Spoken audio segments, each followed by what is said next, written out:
Hello friend, आप सबका स्वागत है आपके अपने YouTube channel Edu live tutorial पे। आज हम लोग एसएससी जेई का प्रीवियस क्वेश्चन पेपर देखेंगे। तो बिना टाइम वेस्ट किए हुए चलिए स्टार्ट करते हैं। आपको यहाँ क्वेश्चन दिख रहा होगा, आपको ब्लैक बोर्ड में, हम अपने मोबाइल में क्वेश्चन देख रहे हैं, आपको वहाँ क्वेश्चन दिख रहा होगा। तो देखिए पहला क्वेश्चन आज का है, A transformer has maximum efficiency at full load when the iron losses are 800 watt. Copper losses at half load will be. क्या बोल रहा है क्वेश्चन में? देखिए यहाँ पर हमको बोल रहा है कि कॉपर लॉसेस निकालना है। कब? हाफ लोड पर कॉपर लॉसेस निकालने के लिए बोल रहा है। और सबसे पहले यहाँ देखिए मैक्सिमम इफिशियंसी के बारे में। मैक्सिमम इफिशियंसी कब होता है? ये इसका कंडीशन होता है कि iron losses is equal to copper losses. ये कंडीशन होता है मैक्सिमम इफिशियंसी में। तो आपको यहाँ पर दिया हुआ क्वेश्चन में आयरन लॉसेस दिया हुआ है। आयरन लॉसेस कितना दिया हुआ है? देखिए वहाँ क्वेश्चन में देखिए आपको आयरन लॉसेस दिया हुआ है 800 वाट। 800 वाट। और आपको निकालना क्या है? Copper losses at half load. तो सबसे पहले फॉर्मूला इसका होता है कॉपर लॉसेस का एट एक्स। एक्स क्या है? या परसेंटेज होता है कि कितना लोडिंग होता है उस पर। तो इसका फॉर्मूला होता है x square into copper losses eight full load, CUFL। तो ये आपको फॉर्मूला है, अगर नहीं याद है तो इसको लिख लीजिए कहीं भी। कॉपर लॉसेस एट लोडिंग, जब कितना लोडिंग या हाफ लोड फुल लोड जब भी दिया रहेगा तो यहाँ पर x square into copper losses full load. तो यहाँ कॉपर लॉसेस फुल लोड कितना है? क्योंकि यहाँ पर आपको मैक्सिमम इफिशियंसी दिया हुआ क्वेश्चन में, देख रहे हैं ना, यहाँ क्या मैक्सिमम इफिशियंसी बोल दिया। तो मैक्सिमम इफिशियंसी कंडीशन क्या हो गया? Iron losses full load is equal to copper losses full load. ये होता है। तो यहाँ पर जो भी आयरन लॉसेस है वही मेरा यहाँ कॉपर लॉसेस फुल लोड है। अब क्वेश्चन में दिया कितना? हाफ लोड बोला गया। तो यहाँ पर निकाल लीजिए हाफ लोड का 1/2 का whole square into copper losses full load कितना? 800। तो आपका आ जाएगा 1/4 इंटू 800। तो आंसर क्या है? 200 वाट। ऑप्शन कौन सा है? Option D. वहां देख रहे हैं, ऑप्शन डी आपको आंसर हो जाएगा। पहला का आंसर आपका 200 वाट, ऑप्शन डी। आइए नेक्स्ट क्वेश्चन को सोल्व करते हैं। देखिए वहां क्वेश्चन आपको दिख रहा होगा, सेकंड क्वेश्चन आपको वहां ब्लैक बोर्ड में। पहले तो हम लोग लिखते थे तो कोई प्रॉब्लम होता है, उसमें सही से दिखता नहीं था। ये अभी नया चीज की है जो आपको कोई दिक्कत भी नहीं होगा इस टेक्नोलॉजी से, कि आपको क्वेश्चन आराम से वहां ब्लैक बोर्ड में दिख रहा होगा बहुत अच्छे से। आइए नेक्स्ट क्वेश्चन को सॉल्व करते हैं। क्वेश्चन नंबर 2 क्या बोला? 2 DC series motor are connected in series. दो सीरीज मोटर है जो कनेक्ट किया गया सीरीज में टू प्रोड्यूस और टॉर्क T। जब सीरीज में कनेक्ट करते हैं तो उसका प्रोड्यूस टॉर्क कर रहा है, T कर रहा है। फिर now if the motor are connected in parallel.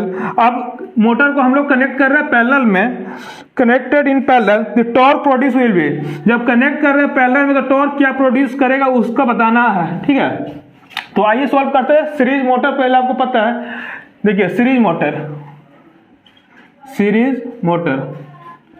तो सीरीज मोटर के बारे में सबसे पहले इसका टॉर्क का फॉर्मूला होता है torque is directly proportional to I square. ये सीरीज का होता है। ये आता कैसे है यहाँ देख लीजिए। टॉर्क इज इक्वल टू होता है K phi IA। यहाँ जो फ्लक्स होता है ना सीरीज में, फ्लक्स जो होता है ये आर्मेचर करंट से इक्वल होता है। तो यहाँ पुट करेंगे, यहाँ पर T is equal to K into IA into IA। तो आपका क्या आ गया? K इंटू IA का स्क्वायर। ये आपका सीरीज का है, लिख लीजिए इसको। ये वाला फॉर्मूला होता है सीरीज का। अब मेरा यहाँ पर आपका देखिए ये मोटर है M1, फिर यहाँ मोटर M2, और यहाँ से सप्लाई कुछ दे रहे हैं। चलिए यहाँ कोई सप्लाई दी है करंट I। तो ये करंट आई जा रहा है मोटर 1 और मोटर 2 में, दोनों में करंट तो सेम ही जाएगा, सीरीज कनेक्शन है तो करंट I ही जा रहा है। तो यहाँ पर पहले सीरीज कनेक्शन का फॉर्मूला लिख लेते हैं। T इज इक्वल टू क्या गया? करंट I जा रहा है तो K time into IA square. ये टॉर्क प्रोड्यूस हुआ है। अब पैरेलल का देखिए क्वेश्चन में क्या बोल रहा है, वहां देखिए क्वेश्चन देखिए, क्वेश्चन में क्या बोल रहा है कि आपको अब ये जो मोटर सीरीज में कनेक्शन था ना, इसको पैरेलल में कनेक्शन कर रहे हैं, मतलब पैरेलल में इसको कनेक्ट कर रहे हैं। तो पैरेलल में इसको कनेक्ट कीजिए, तब टॉर्क पूछा क्या होगा। देखिए पैरेलल में कनेक्शन कर रहे हैं, ये मोटर 1, ये मोटर 2। अभी कनेक्शन मोटर में पहले करंट यहाँ I जा रहा था, अब यहाँ कितना जाएगा मोटर में? इस मोटर में कितना करंट जाएगा? IA/2, IA/2। अब यहाँ पर देखिए, यहाँ पर जो फॉर्मूला था, यहाँ क्या, टॉर्क इज इक्वल टू के टाइम इंटू आई ए। यहाँ कितना जा रहा है मोटर में, पहला जब कनेक्शन करते हैं तो कितना करंट जा रहा है, आई ए बाई 2, तो यहाँ पर आई ए बाई 2 का होल स्क्वायर कीजिए, यहाँ सोल्व कीजिए। देखिए के time into I A square by 4, और के आई ए स्क्वायर क्या है, मेरा टॉर्क टी है सीरीज वाला। देखिए क्वेश्चन में पहले टी था ना, वही टी है, यहाँ पुट कीजिए टी बाई 4। ये टी पहला कनेक्शन में इस सीरीज का है, तो इसमें आपका आंसर आ गया। जब टॉर्क पैरेलल करते हैं, जब मोटर को पैरेलल कनेक्शन करते हैं, तो मेरा टॉर्क प्रोड्यूस हो रहा है टी बाई 4। कौन सा ऑप्शन है आपका, ए नंबर, ए नंबर हो गया आपका। देखिए ये सब बेसिक फॉर्मूला है, ये आना ही चाहिए। मतलब आपको सीरीज मोटर का अगर नोट्स नहीं पड़े हैं तो बेसिक फॉर्मूला में देखिएगा ये सब फॉर्मूला लिखा हुआ, T equal to directly proportional I square. यही शंट मोटर होता है, या सीरीज मोटर के लिए आई स्क्वायर होता है, तो शंट के लिए क्या होता है, शंट के लिए आपका स्मूथ होता है, मतलब कि I directly proportional current, armature current होता है, ना कि स्क्वायर होता है शंट में। तो ये सब चीज बेसिक चीज है, ये आना चाहिए आपको। चलिए क्वेश्चन नंबर 3 देखते हैं। क्वेश्चन नंबर आपको 3 दिख रहा होगा, आइए सॉल्व करते हैं क्वेश्चन नंबर 3 को। क्वेश्चन नंबर 3 बोल रहा है which motor is generally preferred for crane and hoisted. मतलब क्रेन और होस्ट के लिए कौन सा मोटर यूज करते हैं, तो इसका बेसिक एप्लीकेशन होता है सीरीज मोटर का, शंट मोटर का, सबका एप्लीकेशन होता है। अगर नहीं है पता तो आप बोलिएगा, मैं उसके लिए एक नया सा वीडियो एक बनाऊंगा शॉर्ट नोट की तरफ से, जैसे कि मैंने अपलोड किया है डीसी जनरेटर का, डीसी जनरेटर का शॉर्ट नोट मैंने दिया हुआ है EduLite ट्यूटोरियल पे, आप प्लेलिस्ट में जाके वहां से देख सकते हैं, उसमें बहुत अच्छे से बताया है शॉर्ट नोट के बारे में। अब वही मोटर का नहीं बताया तो कमेंट कीजिएगा, तो मैं उसमें डीसी मोटर का भी एक शॉर्ट नोट बना दूंगा। आइए क्वेश्चन नंबर देखते हैं 3 का, क्या बोला। क्वेश्चन नंबर 3 बोलता है कि कौन सा मोटर यूज करते हैं क्रेन और होस्ट के लिए। तो सीरीज जो हम लोग सीरीज मोटर जो होता है ना, वो क्रेन और होस्ट के लिए करते हैं। क्यों करते हैं, पहले सबसे पहला बात तो क्रेन और होस्ट होता है बहुत हैवी मशीन होता है, उसके लिए स्टार्टिंग टॉर्क बहुत हाई चाहिए। तो स्टार्टिंग टॉर्क हाई चाहिए, तो स्टार्टिंग टॉर्क हाई कैसे होगा, मतलब कब होगा, जब टॉर्क, यहाँ देखिए, यहाँ आपको बता रहे हैं, देखिए यहाँ आपको क्या बोले, जैसे कि सीरीज मोटर के लिए आपका टॉर्क क्या था, directly proportional to I square था ना।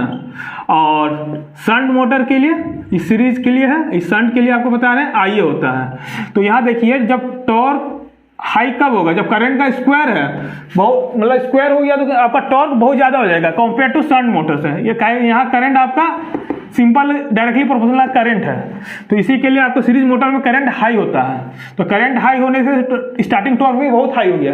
इसी के लिए क्रेन और होस्ट जितना भी ट्रैक्शन मेथड होता है ना, उसमें हम लोग जनरली सीरीज मोटर यूज करते हैं। तो ऑप्शन कौन सा इसका सही आंसर होगा, देखिए ए आपका सीरीज मोटर। क्लियर है। आइए नेक्स्ट क्वेश्चन को सॉल्व करते हैं। Question number 4। क्वेश्चन नंबर 4 आपका है asynchronous phase modifier as compared to asynchronous motor used for mechanical load has। क्या क्वेश्चन पूछ रहा है कि asynchronous phase modifier as compared to asynchronous motor used for mechanical load। तो आपका synchronous phase modifier क्या है, फेज मॉडिफायर जनरली एक अल्टरनेटर की तरह होता है। तो अल्टरनेटर जो होता है हम लोग को देखे होंगे, तो अल्टरनेटर का जो डायमीटर होता है, जो शाफ्ट जो बनाया हुआ रहता है, डायमीटर बहुत स्मॉल होता है, शाफ्ट स्मॉल होता है, मतलब कि ये डायमीटर स्मॉल होता है, और जो शाफ्ट जो निकला एक्सियल लेंथ जो होता है वो लॉन्ग होता है। और एक्सियल लेंथ लॉन्ग होने से आपका क्या काम होता है, शाफ्ट स्मॉल होने से पहले पोल कट गया, तो पोल कटने के से क्या होता है कि आपका स्पीड बहुत हाई हो जाता है। इसी के लिए हम लोग देखिएगा जनरेटर, जैसे कि पावर प्लांट में जाइएगा तो वहां पर आपका अल्टरनेटर लगा हुआ, क्यों कि हाई स्पीड मतलब कि करने के लिए आपका, जैसे कि आपका स्टीम इंजन उसी के लिए यूज करते हैं। और आपका इसमें जाइए हाइड्रो पावर प्लांट में, तो उसमें क्या होता है कि लॉन्ग डायमीटर होता है, इसका जो अल्टरनेटर जो मतलब मोटर जनरेटर होता है उसका बहुत बड़ा होता है डायमीटर बड़ा होने से पोल आपका ज्यादा हुआ, जैसे ही पोल ज्यादा होगा तो स्पीड कम हो जाएगा। तो इसीलिए कंपेयर टू हाइड्रो और स्टीम में, तो स्टीम का अल्टरनेटर में यूज होता है हाई स्पीड के लिए होता है। तो यहाँ पर देखिए कौन सा ऑप्शन है आपका हो जाएगा क्या स्मॉलर, पहला ऑप्शन है larger shaft and higher speed. Second option आपका देखिए smaller shaft and higher speed. तो स्मॉलर शाफ्ट बोले ना, स्मॉलर शाफ्ट जो ये जो डायमीटर है स्मॉलर शाफ्ट हो जाएगा एंड हाई स्पीड हो जाएगा। क्यों होता है हाई स्पीड, देखिए पहले क्यों बोल रहे हैं इसके लिए। देखिए ई क्या है, ई आपका है NS इक्वल टू 120F/P। देखिए यहाँ P जैसी कम होगा, बोले ना कि इसमें अल्टरनेटर में आपका P स्मॉल होता है, जैसे स्मॉल कितना होता है 2-4 जनरली, इससे ज़्यादा नहीं होता है। तो जैसे स्मॉल पोल अगर मेरा स्मॉल है तो स्पीड मेरा डेंजरसली हाई होता है, मतलब बहुत हाई होता है in compare to hydro power plant के कॉम्पेयर से। तो इसका आंसर हो जाएगा B, smaller shaft and higher speed. दिख रहा है आपको। तो इस कॉन्सेप्ट आपको पूरा बता दिया कि स्टीम पावर प्लांट, थर्मल मतलब स्टीम के बाद बताया हाइड्रो में कौन सा यूज होता है। तो दो तरह का यूज होता है, इसको सिलिंड्रिकल रोटर भी बोला जाता है। ये जो रोटर होता है किस तरह का होता है, इसमें सिलिंड्रिकल रोटर होता है। और आपका हाइड्रो में कौन सा यूज होता है, आपका साइलेंट होता है। इसको नॉन साइलेंट सिलिंड्रिकल और नॉन साइलेंट पोल भी बोला जाता है, और स्टीम में आपको साइलेंट पोल भी बोला जाता है। तो ये सब क्लियर होना चाहिए कौन सा क्या यूज होता है। आइए नेक्स्ट क्वेश्चन को सॉल्व करते हैं। आइए देखिए, आपको दिख रहा होगा next question, for traction work which motor is preferred.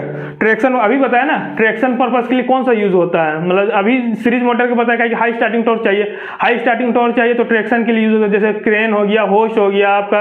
और ट्रैक्शन पर्पस जितना भी होता है उसमें यूज होता है सीरीज मोटर। तो इसका सिंपली आंसर हो जाएगा आपका सीरीज मोटर। तो सीरीज मोटर कौन सा आपका है, ऑप्शन में देखिए इसमें आपका दिया हुआ भी नहीं है, मतलब आपका मोटर ऑप्शन क्या है, सर्कुलर मोटर दिया हुआ है, 3 फेज इंडक्शन मोटर दिया, हाँ सी डीसी सीरीज मोटर दिया हुआ है ना, DC series motor, option C, option C. Clear है। आगे देखिए नेक्स्ट क्वेश्चन को देखिए, नेक्स्ट क्वेश्चन आपको दिख रहा होगा वहाँ ब्लैक बोर्ड में, which motor has widest variety of method for speed regulation. मतलब कि कौन सा मोटर है जो हम लोग widest variety method of speed control, हम लोग स्पीड कंट्रोल कर सकते हैं, कौन सा मेथड होता है। तो जनरली हम लोग यूज करते हैं स्पीड कंट्रोल के लिए हम लोग शंट मोटर। इसका देखिए ग्राफ, ये भी देख लीजिए इसका क्यों इसको बोल रहे हैं। देखिए यह स्पीड का ग्राफ है, ये आपका नो लोड स्पीड है,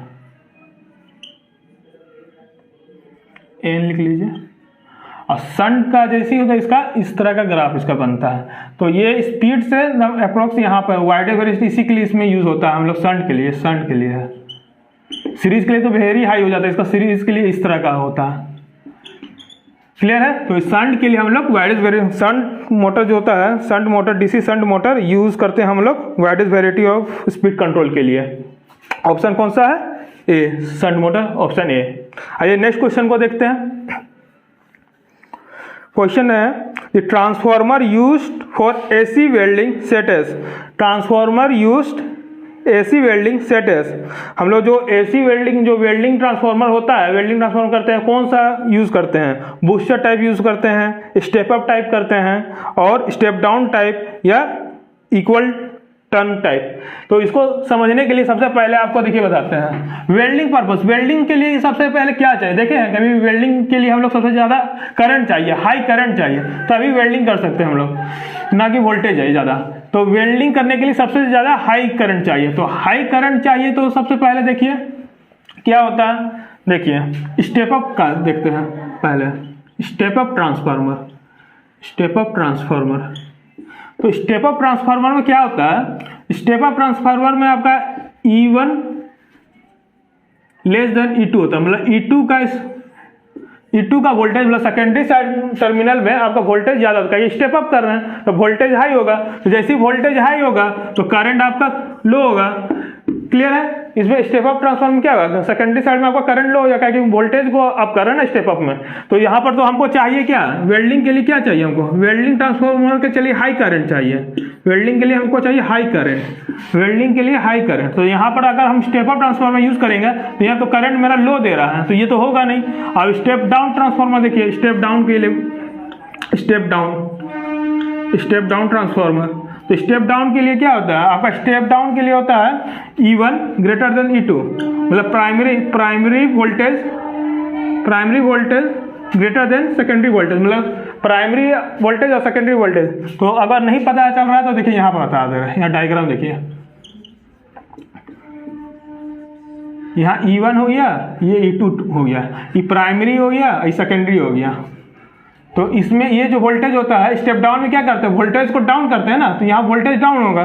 तो सेकेंडरी में देखिए, यहाँ सेकेंडरी में यहाँ वोल्टेज डाउन हुआ, जैसे ही वोल्टेज डाउन हुआ तो करंट यहाँ हाई होगा।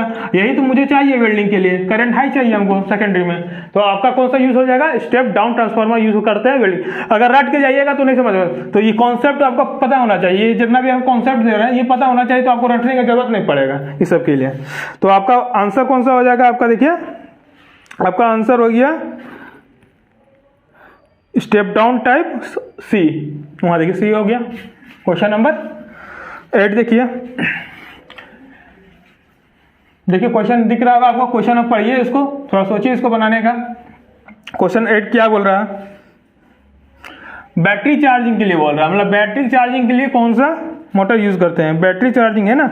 Battery charging which of the following DC generator used, मतलब डीसी जनरेटर कौन सा यूज करते हैं बैटरी चार्जिंग के लिए। तो आपको डीसी जनरेटर के बारे में शॉर्ट में बहुत अच्छा से बताए हुए, तो जाके उससे एक बार देख लीजिए, उसे बहुत अच्छा से पूरा सारे कॉन्सेप्ट बता दिए, उससे ज़्यादा बाहर नहीं आता है।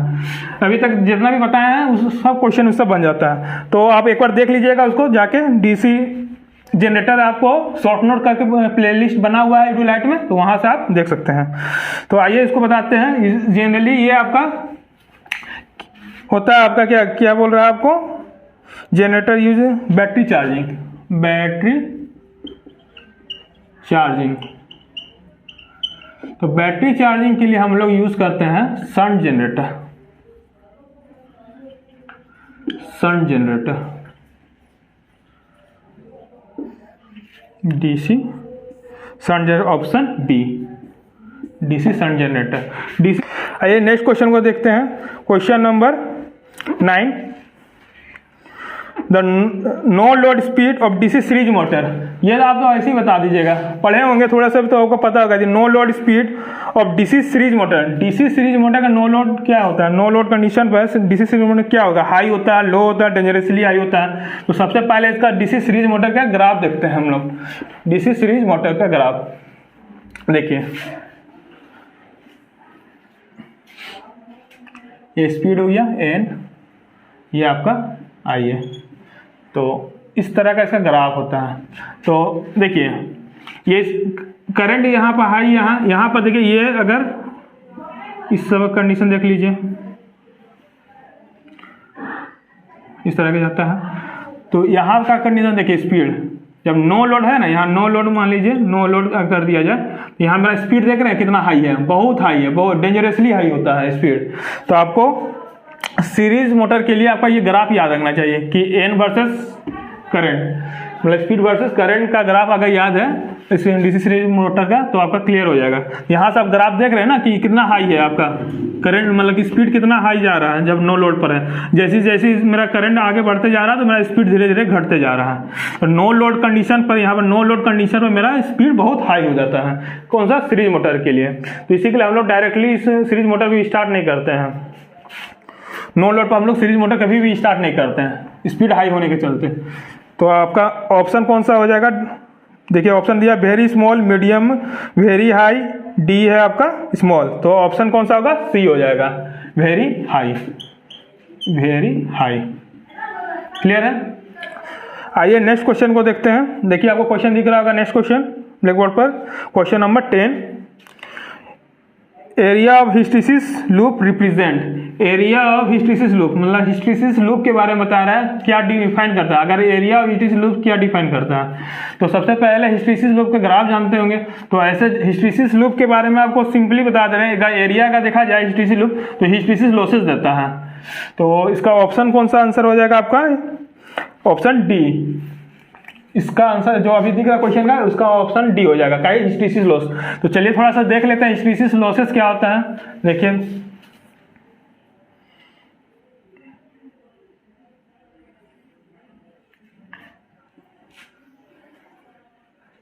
डायग्राम मेरा अच्छा नहीं है, मगर तो भी थोड़ा समझने के लिए बता दे रहे हैं। देखिए यहाँ देखिए, ये होता है, बी होता है मैग्नेटिक फील्ड फ्लक्स होता है, ये मैग्नेटिक फील्ड इंटेंसिटी होता है B/H। तो ये वाला को क्या बोलते हैं, कोई बता सकते हैं? ये जो लाइन है y एक्सिस को, इसको क्या बोलते हैं? ये सब क्वेश्चन पूछ देता है। ये वाला y एक्सिस का जो हिस्टैरिसीस लॉस होता है, हिस्टैरिसीस लॉस का ग्राफ जो बनाया है, तो इसको क्या बोलते हैं? y एक्सिस को जो ये, इसको हम लोग नाम देते हैं रिटेंटिविटी। और ये जो x एक्सिस पर जो ये कट कर रहा है, ये हिस्टैरिसीस लॉसेस का कट कर रहा है, ये वाला ग्राफ, इसको क्या बोलते हैं? इसको हम लोग कोहर्सिव बोलते हैं, कोहर्सिव। तो ये याद रखिएगा, रिटेंटिविटी किसको बोलते हैं, कोहर्सिव किसको बोलते हैं। तो ये आपका B/H का ग्राफ हो गया हिस्टैरिसीस लॉस। तो ये जो पूछ रहा है ना, ये जो हिस्टैरिसीस ग्राफ बनता है, ये क्वेश्चन में क्या है आपका, हिस्टैरिसीस लूप। यहाँ से देख रहे हैं हिस्टैरिसीस लूप बताए हैं, तो हिस्टैरिसीस लूप किसको डिफाइन करता है? ये हिस्टैरिसीस लॉसेस को डिफाइन करता है। ये जो ग्राफ है, ये आपको हिस्टैरिसीस लॉसेस को डिफाइन करता है। अब इसमें पूछ सकता है कि हिस्टैरिसीस लॉसेस अगर हम लोग एयर का क्या होगा, एयर जब यूज करेंगे मटेरियल, इसमें तो मटेरियल तो आपका कोई मटेरियल है, मटेरियल कौन सा ये नहीं पता, मगर अगर बोल दिया जाएगा कि आपको एयर मटेरियल है, तो एयर मटेरियल में आपका हिस्टैरिसीस लूप क्या होगा? तो एयर मटेरियल का हिस्टैरिसीस लूप डायरेक्टली लीनियर होता है। ये सीधा, ये मतलब ये दोनों एक जगह मिलके ये एक इस तरह का ग्राफ बना, ये एयर का है, एयर, ये एयर का हो गया। इसको मिटा देते हैं। देखिए ये एयर का है, B/H ग्राफ निकाले, ये एयर के लिए है, ये मीडियम, एयर मीडियम के लिए आपका लीनियर होता है। क्वेश्चन पूछ सकता है कि एयर मीडियम के लिए आपका हिस्टैरिसीस लूप क्या होगा, स्ट्रेट लाइन, पैराबोलिक, जो भी पूछ दिया, तो यहाँ है आपका लीनियर होता है। तो ये क्लियर रहना चाहिए। आइए नेक्स्ट क्वेश्चन को देखते हैं।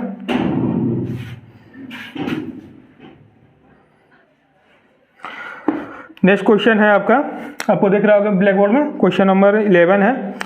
इंटरपोल आर मीन्ट फॉर, मतलब इंटरपोल किस लिए यूज करते हैं? इंटरपोल जो होता है तो किस लिए यूज होता है इंटरपोल? तो इंटरपोल डायरेक्टली आपका मेन फंक्शन होता है, जो स्पार्किंग होता है ना ब्रश को, उसको रिड्यूस करने के लिए होता है। तो आपको बताएंगे कि जब भी स्पार्किंग होता है, उसका कंडीशन होता है कैसे रिड्यूस किया जाए स्पार्किंग। तो सबसे पहले ब्रश होता है, रेजिस्टेंस के द्वारा, वोल्टेज के द्वारा और इंटरपोल के द्वारा हम लोग रिड्यूस करते हैं स्पार्किंग ब्रश में जो होता है। तो इसका ऑप्शन हो जाएगा कौन सा, reducing sparking at the commutator. जो कम्यूटेटर होता है डीसी जनरेटर या मोटर में, तो उसका कम्यूटेटर को हम लोग रिड्यूस करने के लिए, स्पार्किंग जो होता है उसको रिड्यूस करने के लिए हम लोग इंटरपोल भी यूज करते हैं, ब्रशेस भी यूज करते हैं। ब्रशेस में कौन सा यूज करते हैं ये भी जान लीजिए। ब्रशेस है तो उसमें कार्बन जनरली, क्या हाई रेजिस्टेंस होता है, हाई रेजिस्टेंस होता है, इसी के लिए हम लोग इसको यूज करते हैं ब्रश में। और इंटरपोल यूज करते हैं स्पार्किंग को रिड्यूस करने के लिए। वोल्टेज मेथड होता है इसको रिड्यूस, ये सब प्रोसेस है रिड्यूस करने का, मतलब स्पार्किंग जो भी होता है कम्यूटेटर में। तो यहाँ सिंपली आपका इंटरपोल के बारे में बोला है, तो इंटरपोल क्या यूज करता है, reducing sparking at the commutator. Option number D, option D. आइए नेक्स्ट क्वेश्चन को देखते हैं। Question number 12, the purpose of the conservator in the transformer is. ये तो बताएंगे नहीं, ये आपने आप बताइए, ये सबसे अच्छा, मतलब ट्रांसफॉर्मर तो पढ़े होंगे, तो ये तो सबसे इजी क्वेश्चन है आपका कि कंजर्वेटर जो होता है ट्रांसफॉर्मर, जो कंजर्वेटर देखे होंगे, कंजर्वेटर कहाँ रहता है पहले ये बताइए आप, कंजर्वेटर किस जगह लगा हुआ रहता है? तो ट्रांसफॉर्मर जो होता है मेन टैंक होता है, और आपका कोई रिले होता है, उसके बीच में कंजर्वेटर होता है। तो आपका कंजर्वेटर जो होता है वो किस लिए यूज करते हैं? कंजर्वेटर जो ट्रांसफार्मर में है, to cool the winding, winding को कूल किया करने के लिए, to prevent the moisture in the transformer, to prevent the short circuit at primary and the secondary winding, to take off contraction and expansion of oil. Oil का होता है ना contraction और एक्सपेंशन, मेनली इसी के लिए कंजर्वेटर यूज करते हैं, कंट्रैक्शन और एक्सपेंशन ऑफ ऑयल। तो कंजर्वेटर का यूज पर्पस ये आपका ऑप्शन नंबर डी हो जाएगा, ऑप्शन डी। किस लिए यूज करते हैं? मतलब ऑयल को कंट्रैक्शन और एक्सपेंशन के लिए यूज करते हैं। अब बुकेज रिले के बारे में पूछ देते हैं, बुकेज रिले कहाँ रहता है, तो आपको क्लियर होना चाहिए ये सब। क्वेश्चन नंबर 13 है, इन केस ऑफ पावर ट्रांसफर, आपको दिख रहा है यहाँ पर, यहाँ मैं मोबाइल से देख रहा हूँ। In case of power transformer the no load current in terms of related, मतलब power transformer the no load current in terms of rated current is, no load current in terms of rated current के बारे में बताना कौन सा condition में? Power transformer, कौन सा ट्रांसफार्मर? Power transformer. तो power transformer no load current होता है 2 to 6% होता है आपका full load current. No load current जो होता है ना, I naught is equal to 2 to 5% of full load current. ये आपका होता है कंडीशन, कौन सा, पावर ट्रांसफार्मर का, पावर ट्रांसफार्मर का, ठीक है।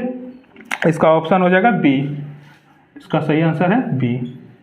देखिए नेक्स्ट क्वेश्चन आपको यहाँ ब्लैक बोर्ड में दिख रहा होगा, उसको सॉल्व कीजिए। अभी जस्ट ये क्वेश्चन बताया है, तो इसको आप पॉज कीजिए वीडियो को और सॉल्व कीजिए। यहाँ क्वेश्चन आपको दिख रहा है ना, क्वेश्चन नंबर को ये आपको बता देते हैं। If copper losses of transformer, if copper losses of transformer at 7/8 full load, वहाँ पर हाफ दिया था ना, हाफ लोड बोला गया था। यहाँ पर कंडीशन दे दिया, कौन सा है लोडिंग पर बोल रहा है, 7/8 full load is 4900 watt, then the full load copper losses would B.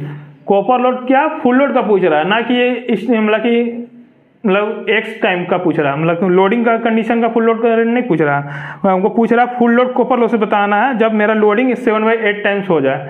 तो इसको आप सॉल्व कीजिए। जस्ट अभी बताया था, इसके पहले क्वेश्चन इससे सिमिलर क्वेश्चन था, तो इसको सॉल्व कीजिए, पॉज कीजिए और सॉल्व कीजिए। देखिए आपको अभी बताया था ना, ये क्या बोले थे आपको अभी बताए थे, कॉपर लॉसेस जब लोडिंग कंडीशन एक्स क्या है मेरा, यहाँ लोडिंग का कंडीशन कहाँ है, copper losses of X equal to X square loading into copper losses full load, copper losses full load, ठीक है। तो हमको निकालना ये निकालने बोल रहा है, ना कि ये निकाल दीजिएगा, क्या कि यहाँ लोडिंग नहीं दिया हुआ, आपको दिया हो, आपको ये निकालने बोल रहा है कॉपर लॉस। देखिए क्वेश्चन ध्यान से पढ़िए, यहाँ क्या क्वेश्चन हो रहा है कि कॉपर लॉसेस वुड बी, मतलब full load copper losses, full load copper losses निकालने के लिए बोल रहा है। और हमको दिया हुआ जब लोडिंग इसमें क्या दिया, 7/8 टाइम लोडिंग कर रहे हैं, तो मेरा यहाँ कॉपर लॉसेस कितना हो रहा है वो दिया हुआ है। जब लोडिंग कर रहे हैं 7/8 टाइम, तो मेरा 4900 दिया हुआ है वाट, ये आपका दिया हुआ है PCUX दिया हुआ 4900, और लोडिंग का कंडीशन भी 7/8 टाइम दे दिया है, और हमको निकालना है फुल लोड कॉपर लॉसेस। तो चलिए पुट करते हैं, इसको सॉल्व करते हैं। यहाँ पर देखिए 4900 इंटू लोडिंग कितना 7/8 होल स्क्वायर इंटू PCU। तो सॉल्व कीजिए इसको, 4900 इंटू 64 स्क्वायर कर दिए, डायरेक्ट लिख दे रहे हैं यहाँ 49 equal to PCU full load. अब देखिए 49 इंटू कट जाएगा 100, तो इसका आंसर हो जाएगा PCU full load equal to 6400 watt. कौन सा आंसर है इसका, देखिए ऑप्शन बी, इसका आंसर बी। क्लियर है ना। देखिए क्वेश्चन जैसा बोलेगा उस तरह का, ऐसा नहीं कि आप ये फॉर्मूला लिख दिया डायरेक्ट आपको ये वाला ये निकाल दिया। तो आपका यहाँ पर मिस्टेक क्या कीजिएगा, यहाँ देखिए मिस्टेक बता रहे हैं, यहाँ मिस्टेक भी बता देते कि जनरली स्टूडेंट क्या करेंगे। मिस्टेक वाला देखिए यहाँ जनरली PCUX निकाल देंगे, कितना है 49/64 इंटू इस जगह ये ले लेंगे 4900 को, इस तरह का। तो ये मिस्टेक है, ध्यान दीजिएगा, ये गलत है, क्योंकि यहाँ पर आपको दिया हुआ है कॉपर लॉसेस फुल लोड का निकालने के लिए पूछ रहा है ना कि आपको ये पूछ रहा है, लोडिंग वाला कॉपर लॉसेस नहीं पूछ रहा है, आपको फुल लोड में कॉपर लॉसेस पूछ रहा है। देखिए ना यहाँ लिखा हुआ क्वेश्चन में क्या है कि आपका इस copper losses full load copper losses would B, full load copper losses पूछ रहा है, इसी के लिए हम लोग ये निकालना है, ना कि ये लोडिंग वाला कॉपर लॉसेस निकाल दीजिएगा। चलिए समझ में आ गया होगा जनरली ये। आइए नेक्स्ट क्वेश्चन को सॉल्व करते हैं। आपको दिख रहा होगा क्वेश्चन नंबर 15 वहाँ दिख रहा होगा, transformer is working at its full load and its efficiency is also maximum at which iron losses is 1000 watt, then its copper losses at half of full load will be. क्या बोल रहा है कि transformer working at full load में काम कर रहा है एंड इफिशियंसी मैक्सिमम जब हो जाता है तो इसका आयरन लॉसेस दिया, जब इफिशियंसी मैक्सिमम कंडीशन में आपका आयरन लॉसेस दिया हुआ है 1000 वाट दिया हुआ है, हमको निकालना कॉपर लॉसेस निकालना है एट हाफ फुल लोड पर निकालने को बोल रहा है ना, copper losses at half full load. Similar question है, इसको तो आप अभी बनाइएगा, जस्ट इसी तरह क्वेश्चन बताए थे आपको, सिमिलर पहला क्वेश्चन लगता है इसी तरह का क्वेश्चन था लगता है। सोल्व कीजिए, तब लगा आप उसको सॉल्व कीजिए, मैं सॉल्यूशन देता हूं, उसको सॉल्व कीजिए आप।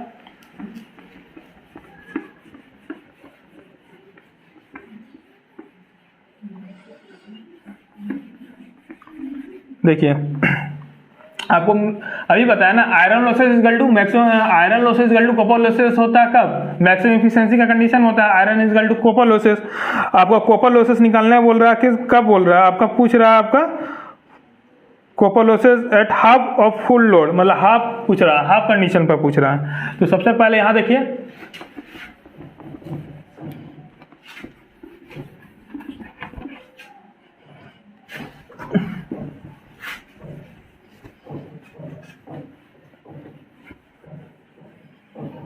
देखिए सबसे पहले दिया हुआ iron losses equal to copper losses, कब? मैक्सिमम एफिशिएंसी के समय में। कंडीशन है मैक्सिमम एफिशिएंसी में जब होता है तो ये कंडीशन होता है। तो आपका iron losses equal to copper losses equal to कितना दिया? आयरन लॉसेस दिया आपका कितना, देखिए क्वेश्चन में आपको दिया हुआ 1000 वाट, 1000 वाट दिया हुआ। तो हमको पूछ रहा है क्या? कॉपर लॉसेस निकालना है। तो अभी बताया ना कॉपर लॉसेस निकालना है। हाफ का लोडिंग का पूछ रहा है। आइए फुल लोड का कॉपर लॉसेस कितना? 1000 1/4 इंटू 1000 250 वाट। कौन सा आंसर है? ए। समझ में आया? यही पहला क्वेश्चन भी सिमिलर इसी तरह का था कि मैक्सिमम एफिशिएंसी पे iron losses equal to copper losses दिया हुआ था। लोडिंग का पूछ रहा, हाफ लोड पर आपको कॉपर लॉसेस पूछ रहा था। अब फुल लोड कॉपर लॉसेस दिया हुआ है, फुल लोड कॉपर लॉसेस दिया हुआ तो यहाँ पुट कर दिया 1000 और यहाँ से वैल्यू पुट करके आंसर निकाल लिया। आइए नेक्स्ट क्वेश्चन को सॉल्व करते। देखिए नेक्स्ट क्वेश्चन आपको ब्लैक बोर्ड में दिख रहा होगा, क्वेश्चन नंबर 16 है। देखिए सॉल्व कीजिए तब तक इसको। आप क्वेश्चन दिख रहा होगा आपको ब्लैक बोर्ड में, जो भी दिया ये एक बेसिक फॉर्मूला है डीसी मशीन का, वो सबसे सिंपल है आपका। ई निकालने PN5 Z/A होता है, ये सिंपल सा फॉर्मूला पहला। चलिए इसको सॉल्व कीजिए। देखिए क्वेश्चन नंबर 16 बोल रहा है, क्वेश्चन 60 दिख रहा होगा, देखिए यहाँ क्वेश्चन पढ़ रहे हैं। 4 पोल 1200 RPM DC lap on generator has 1520 conductor. If the flux per pole is 0.01 Weber, the EMF of generator, हम लोग को EMF of generator निकालने बोल रहा है। तो EMF of generator निकालने के लिए बोल रहा है, तो इसको पता है आपको फॉर्मूला, यहाँ देख लीजिए। यहाँ पहले क्या होता है जनरेटर, EMF of generator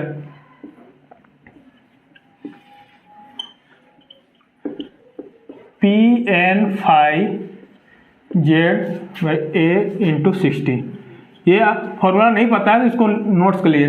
जितना भी कॉन्सेप्ट बताते हैं अगर नहीं पता है तो आप नोट्स कर लीजिए एक जगह में, और ये नोट्स कर लीजिएगा। फिर उसके बाद देखिए क्वेश्चन इस तरह का आएगा तो आप बना लीजिएगा। तो चलिए इसको सॉल्व करते। देखिए क्या क्या दिया हुआ, पोल दिया हुआ, पोल ये देखिए यहाँ बता दें, पोल है, ये स्पीड है, मतलब ये फ्लक्स पर पोल है, फ्लक्स पर पोल। जेड कंडक्टर है, कंडक्टर है। ये क्या है? ये आपका लैप हो या वेव हो, पैरेलल पाथ उसको बोला जाता है। तो यहाँ पर ये पैरेलल पाथ है, कौन सा लैप होगा तो यहाँ पर पुट करेंगे। देखिए ए कैसे निकालते हैं, ये भी आपको एक ट्रिक बता देते हैं। लैप में कन्फ्यूजन है, यहाँ क्वेश्चन दिया होता है लैप वाइंडिंग और वेव वाइंडिंग। तो लैप के लिए देखिए ए इक्वल टू पी दिख रहा है, यहाँ पर ए पी दिख रहा है ना, तो यहाँ पर हो जाता है लैप के लिए ए मेरा जितना होगा पोल के बराबर, जितना पोल दिया हो रहेगा वही हमको पैरेलल पाथ का ये हो जाएगा। अब वेव के लिए ए होता है 2 होता है जनरली, तो ए 2 होता है कब? वेव के लिए, वेव वाइंडिंग के लिए। तो ये क्लियर हो गया। आइए नेक्स्ट को देखते हैं। देखिए वैल्यू जो दिया है उसको सॉल्व करते हैं। देखिए क्या दिया है, पोल दिया, कितना पोल दिया बताइए? पोल आपका 4 पोल है, 4 पोल। स्पीड कितना है? स्पीड आपका दिया हुआ है 1200 1200। और आपका फ्लक्स पर पोल कितना? 0.01 इंटू, देखिए फ्लक्स पर पोल दिया हुआ। उसके बाद आपका जेड कंडक्टर कितना? कंडक्टर आपका है 1520। अब यहाँ पर ए कितना? ए क्या है? यहाँ देखिए, यहाँ ए का महत्व देखिए, यहाँ का इंपॉर्टेंट क्या है? यहाँ क्वेश्चन लिख दिया जाता है। क्वेश्चन में देखिए यहाँ डीसी लैप वन जनरेटर लिखा है ना, लैप वन। यहाँ वेव भी लिख देता था, वेव के लिए हम लोग जनरली 2 लिखते हैं। और यहाँ लैप है तो लैप का ट्रिक बताया ना, लैप के लिए अभी बताया। लैप के लिए ट्रिक क्या है? जहाँ भी ए पी दिख जा रहा तो ए इक्वल टू पी के बराबर, जितना पोल होगा उतना ही लैप होगा। मतलब पोल कितना? 4 है, तो ए हो जाएगा मेरा 4 इंटू 60। अब सॉल्व कीजिए इसको। देखिए यहाँ 2 0 है तो ये कैंसिल हो गया 2 0। अब देखिए तो 2 इंटू 152 304 वोल्ट। कौन सा है ऑप्शन, इसका आंसर बी 304। तो ये फॉर्मूला आपको आना चाहिए इजी निकालने के लिए। Pn5 Z/A × 60। P क्या है, N क्या है, फ्लक्स पर पोल क्या है, Z कंडक्टर है, तो ये सब कॉन्सेप्ट क्लियर होना चाहिए। आइए क्वेश्चन नंबर 17 देखते हैं। क्वेश्चन नंबर 17 दिख रहा होगा आपको ब्लैक बोर्ड में, देखिए क्या पढ़िए उसको 17 और सॉल्व कीजिए। क्वेश्चन नंबर 17 है distribution transformer are design to have maximum efficiency nearly at. तो मेरा डिस्ट्रीब्यूशन ट्रांसफार्मर होता है ना, उसको डिजाइन किया जाता है मैक्सिमम इफिशिएंसी के लिए कौन सा लोडिंग पर किया जाता है। मैक्सिमम इफिशिएंसी जो दे मेरा डिस्ट्रीब्यूशन ट्रांसफार्मर, तो कौन सा लोडिंग पर होता है, हाफ लोड होता है या 50% और फुल लोड होता है, 25% होता है या 10% होता है, तो ये आपको बताना। तो ये आपको डिस्ट्रीब्यूशन दो चीज बताते हैं, एक पावर ट्रांसफार्मर बताते हैं, एक डिस्ट्रीब्यूशन ट्रांसफार्मर बताते हैं। तो पावर ट्रांसफार्मर जो होता है ना, पावर ट्रांसफार्मर जो होता है वो आपको 100 और फुल लोड कंडीशन पर देता है मैक्सिमम एफिशिएंसी, और डिस्ट्रीब्यूशन ट्रांसफार्मर होता है वो 50% होता है। जनरली उसका रेंज होता है, ऐसे हम लोग 50 लिखते हैं मगर जनरली रेंज होता है 50 to 70% होता है। तो हम लोग 50% ऑफ फुल लोड लेते हैं, किसके लिए, डिस्ट्रीब्यूशन ट्रांसफार्मर के लिए। तो देखिए इस जगह कौन सा सही आंसर है, B number 50% of full load, 50% of full load. Clear है। और अगर यही पावर ट्रांसफार्मर देता है तो क्या ऑप्शन देते हैं, ए बोलते हैं। देखिए यही क्वेश्चन को फ्रेम हो जाता है, यहीं पर दो क्वेश्चन बन गया, आपको बता दिया है। ऐसा नहीं कि क्यों यहाँ पर अगर पावर ट्रांसफार्मर देता, तो आपको 100% फुल लोड होता है। यहाँ डिस्ट्रीब्यूशन ट्रांसफार्मर दिया है तो ऑप्शन नंबर बी हो जाएगा, फुल लोड और फुल लोड। हाँ 50% ऑफ फुल लोड, बी। इसका सही आंसर बी हो गया। आइए नेक्स्ट क्वेश्चन को सोल्व करते हैं। देखिए क्वेश्चन नंबर 18। क्वेश्चन नंबर 18 क्या बोल रहा है, क्वेश्चन नंबर 18 है the condition for a maximum power output for a DC motor. DC motor और डीसी जनरेटर दो चीज क्लियर रहिएगा, कंफ्यूज नहीं होइएगा। तो डीसी मोटर के बारे में बोल रहा है मैक्सिमम पावर बताइए और क्या कंडीशन होता है। तो देखिए आपको बताते हैं, डीसी पहले मोटर के बारे में बताते हैं। डीसी मोटर होता है मैक्सिमम इफिशियंसी निकालना है, तो मैक्सिमम इफिशियंसी निकालना है तो पहले फॉर्मूला उसका पहले देख लीजिए। पहले इफिशियंसी का फॉर्मूला देख लेते हैं। जानते ही P output by P input होता है। पी आउटपुट क्या होता है, पी आउटपुट होता है ई एम इंटू आई ए, इसका भी हो जाएगा भी इंटू आई ए। तो यहाँ से ये कैंसिल होकर आ जाता है, ई बाई भी आता है। ये आपका कंडीशन है इफिशियंसी का। मगर यहाँ पर जब भी हमको मैक्सिमम इफिशियंसी होता है तो इसका मैक्सिमम इफिशियंसी कंडीशन होता है E is equal to V by 2। ये कंडीशन होता है कब, इसको डिफरेंशिएट करके यहाँ पर इफिशियंसी को डिफरेंशिएट करते हैं तो ये मेरा कंडीशन आता है। ये पूरा डेराइव होता है, डेराइव नहीं करें तो आपको देखिए इसका कंडीशन जब भी मैक्सिमम इफिशियंसी निकालने रहेगा डीसी मोटर के लिए E is equal to V by 2 होता है, भी बाई 2। अब देखिए अगर ये तो यहाँ कंडीशन पूछ दिया ना, यहाँ देखिए कंडीशन पूछा कि क्या होता है तो इसका ऑप्शन आपको डायरेक्ट दिख गया, कौन सा, E B is equal to क्या हो गया, E B is equal to V by 2, E B is equal to V by 2, option B. Option इसका आंसर बी हो जाएगा, E B is equal to V by 2। अब इसी जगह आपको क्वेश्चन को क्या फ्रेम कर सकता है, यहाँ पर क्वेश्चन को फ्रेम कर सकता है ना, यहाँ पर आपको ई बी बाई 2 नहीं देगा, यहाँ परसेंटेज वाइज दे देगा, लिख देगा आपको कितना। यहाँ पर देखिए ऑप्शन में ऐसे भी देगा 70%, 50%, 100% या 20%, इस तरह का दे दिएगा कितना होता है इफिशियंसी आपका मैक्सिमम का। तो अब देखिए यहाँ पर पुट कीजिए, ये जो कंडीशन लाए ना E B equal to V by 2 है, इसको यहाँ पुट कीजिए। देखिए मैक्सिमम इफिशियंसी के लिए यहाँ पुट कीजिए। ये तो ऑप्शन ये खत्म हो गया, जो अभी बताया इसका हम एक्स्ट्रा बता रहे हैं, नहीं कि इसी में सोचिएगा। जो अभी ऑप्शन बताया कंडीशन पूछा, तो कंडीशन मेरा E B equal to V by 2 हो गया, ये इसका क्वेश्चन का सॉल्यूशन बता दिए। अब अगर इस दूसरा क्वेश्चन फ्रेम होता, अगर परसेंटेज में पूछ दिया कि मैक्सिमम एफिशिएंसी का परसेंटेज बताइए, तो ये इसका ये बता रहे हैं, तो मैक्सिमम एफिशिएंसी परसेंटेज यहाँ पर पुट कीजिएगा। तो ईवी कितना, ईवी क्या है मेरा भी बाई 2, यहाँ पर पुट कीजिए भी बाई 2 और डिवाइडेड बाई भी है इंटू 100। देखिए क्या आता है, भी बाई भी कैंसिल हो गया, तो यहाँ आ गया 1/2 इंटू 100%। तो कितना आया, 50% आया, 50% नहीं दिख रहा है ना। ओके यहाँ कर देते हैं 1/2 इंटू 100, तो 50%। आपको अब दिख रहा होगा। तो ये भी दे सकते हो ऑप्शन में। ये कंडीशन था, कंडीशन क्या था, EV equal to V/2 DC motor के लिए। अगर ये कंडीशन के बारे में नहीं देखेगा, अगर परसेंटेज पूछेगा तो 50% मारिएगा। तो दोनों आपका सॉल्यूशन बता दिए हैं कि अगर इसमें दिया जाएगा तो V/2 मारिए कंडीशन, अगर परसेंटेज में बोला जाए तो 50% होता है मैक्सिमम एफिशिएंसी का। ये डीसी मोटर का कंडीशन था EV/V2। अगर यही जनरेटर दे देता तो क्या करते हैं, अगर यहाँ पर डीसी मोटर था ना, डीसी मोटर की जगह डीसी जनरेटर भी रहता है। ऐसा नहीं है कि एक ही चीज़ पढ़ लिया, डीसी जनरेटर के बारे में देख लीजिए। तो डीसी जनरेटर का कंडीशन क्या होता है ये भी थोड़ा जान लीजिए। अगर डीसी जनरेटर रहता है, यहाँ पर जो कंडीशन ये मोटर के लिए है, ये मोटर के लिए कंडीशन था। अब ये जनरेटर का बता रहा है, ये जनरेटर के लिए, जनरेटर के लिए होता है आपका V इक्वल टू EV/2 होता है। ठीक, इसका अपोजिट ये होता है। तो ये जनरेटर के लिए है, ये मोटर के लिए है। समझ में आया, ये मोटर ये जनरेटर, ये कंडीशन होता है मैक्सिमम एफिशिएंसी के लिए। तो आपको कोई डाउट नहीं होगा, इससे क्वेश्चन आएगा तो बनाने में। चलिए नेक्स्ट क्वेश्चन को सोल्व करते, देखिए आपको दिख रहा होगा ब्लैक बोर्ड में। आइए नेक्स्ट क्वेश्चन को सोल्व करते हैं। क्वेश्चन नंबर 19 है, 2 kVA transformer has iron losses of 150 watt and full load copper losses of 250 watt. The maximum efficiency of the transformer will occur when the total losses. यहाँ पर क्या पूछ रहा है क्वेश्चन में, देखिए क्वेश्चन बोला 2 kVA का ट्रांसफार्मर है। सबसे पहला बात जो कि 2 kVA ट्रांसफार्मर दिया हुआ है, उसका आयरन लॉसेस दिया हुआ आपका 150 वाट आपका आयरन लॉसेस इसमें कंज्यूम कर रहा है। और सेकेंड आपका दिया हुआ है फुल लोड कॉपर लॉसेस 250 है। मैक्सिमम एफिशिएंसी पूछ रहा है, फिर आ गया मैक्सिमम एफिशिएंसी का आ गया। तो maximum efficiency transformer will occur when the total losses, में टोटल लॉसेस क्या होगा सबसे पहले। और मैक्सिमम एफिशिएंसी का कंडीशन आपको पता है, तो इसको ट्राई कीजिए, सोल्व कीजिए। अभी जस्ट 1 मिनट टाइम दे रहा हूं, जल्दी सोल्व कीजिए इसको। बताइए कौन सा ऑप्शन है, कमेंट कीजिए कौन सा आंसर आ रहा है आपका, जल्दी। देखिए ये अभी इसी तरह का क्वेश्चन आपको बताया है, इससे पहले भी सिमिलर टाइप का क्वेश्चन है आपको, बस मॉडिफाई थोड़ा सा क्वेश्चन में कर देता है, बस नहीं बना पाते हैं, थोड़ा सा मॉडिफाई है और कुछ भी नहीं है। सोल्व कीजिए इसको, अभी इसका आंसर दीजिए। आइए देखिए आपको बताते हैं।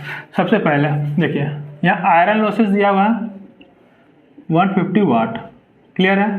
कॉपर लॉसेस दिया हुआ है एट फुल लोड आपका दिया 250 वाट, ये आपको दिया गिवन दिया हुआ। अब मैक्सिमम एफिशिएंसी का कंडीशन आपका बताएंगे तो अभी जस्ट क्या होता है मैक्सिमम एफिशिएंसी के लिए कि iron losses equal to copper losses होता है। तो इसका कोई मतलब नहीं है, आयरन लॉसेस कॉपर लॉसेस होता है। और टोटल लॉसेस क्या होता है, सबसे पहले बात है टोटल लॉसेस होता है iron losses plus copper losses, iron losses plus copper losses, ठीक है। तो यहाँ आयरन लॉसेस तो है ही। अब मेरा कॉपर लॉसेस क्या आ गया, यहाँ कॉपर लॉसेस मेरा आयरन लॉसेस के बराबर है, तो यहाँ कॉपर लॉसेस आयरन लॉसेस के बराबर है, तो आपका आ गया PI। तो कितना आ गया 2PI। और आयरन लॉसेस मेरा दिया हुआ क्वेश्चन में, देखिए आयरन लॉसेस दिया हुआ है ना 2 × 150, तो 150 × 2 कर लीजिएगा तो 300 वाट। तो आपका आंसर आ जाएगा टोटल लॉस का 300 वाट, ऑप्शन सी। क्लियर है। आपको सबसे पहले कंडीशन भी बताया कि मैक्सिमम एफिशिएंसी में आयरन लॉसेस कॉपर लॉसेस होता है और टोटल लॉसेस का आयरन प्लस कॉपर लॉसेस होता है। यहाँ कॉपर लॉसेस का पुट किए, यहाँ पर है ना इक्वल टू, तो यहाँ copper losses equal to iron losses के बराबर गया, तो 2 टाइम्स आयरन लॉसेस, और आयरन लॉसेस का वैल्यू दिया हुआ 150 वाट, तो 300 वाट आंसर आ गया। क्लियर। तो ये हमेशा याद रखिए total losses equal to 2 times PI होता है, डायरेक्टली ये याद रखिएगा 2 टाइम्स PI कब, ये मैक्सिमम एफिशिएंसी के कंडीशन में। ऐसा नहीं कि हमेशा मैक्सिमम एफिशिएंसी बोला जाए तभी ये होता कंडीशन, ऐसा नहीं कि आप जनरली सब में यूज कर रहे हैं, सबका अलग अलग होता है। तो ये जब भी मैक्सिमम एफिशिएंसी बोला जाए तब आप बोलिएगा 2 टाइम्स ऑफ PI। देखिए क्वेश्चन नंबर 20 को सॉल्व करते हैं। देखिए क्वेश्चन नंबर 20 है, in Swinburne's method testing DC machines the shunt machine is run as. Swinburne test क्या होता है, सबसे पहले ये जानिए स्विनबर्न मेथड क्या होता है, डीसी मशीन। देखिए सबसे पहले बात आपको इसमें कॉन्सेप्ट थोड़ा दे देता हूँ। देखिए सबसे पहले डीसी मशीन के बारे में देखिए, डीसी मशीन में बहुत सारा टेस्टिंग होता है। सबसे पहले होता है स्विनबर्न टेस्ट, हॉकिंसन टेस्ट, फिर आपका फील्ड टेस्ट। तो स्विनबर्न टेस्ट जो होता है ना, नो लोड के लिए किया जाता है, और इसमें कौन सा मोटर यूज़ करते हैं, शंट मोटर। देखिए जितना भी बता रहा है, अगर नहीं पता है तो आप इसको कॉपी में नोट्स कर लीजिए, बहुत इंपॉर्टेंट है, इससे क्वेश्चन आता ही है। तो सबसे पहले स्विनबर्न टेस्ट के बारे में। तो स्विनबर्न टेस्ट क्या होता है, नो लोड के लिए होता है, शंट और कंपाउंड मोटर के लिए यूज़ करते हैं हम लोग। ये आपको स्विनबर्न टेस्ट हुआ। अब हॉपकिंसन टेस्ट, हॉपकिंसन टेस्ट को हम लोग अलग मेथड नाम है, हिट रन टेस्ट बोला जाता है। तो हॉपकिंसन टेस्ट होता है full load test, full load के लिए कंडीशन होता है। नो लोड में आपका स्विनबर्न टेस्ट हो गया, और हॉपकिंसन के लिए फुल लोड टेस्ट। इसमें भी शंट मोटर यूज करते हैं और कंपाउंड मोटर दोनों यूज होता है, पैरेलली दोनों यूज होता है। अब देखिए आ जाता है फील्ड टेस्ट। जो फील्ड टेस्ट होता है ना, फील्ड टेस्ट में सीरीज मोटर यूज करते हैं। ये क्वेश्चन पूछता है कौन सा सीरीज मोटर यूज किया जाता है, कौन सा टेस्ट में हो।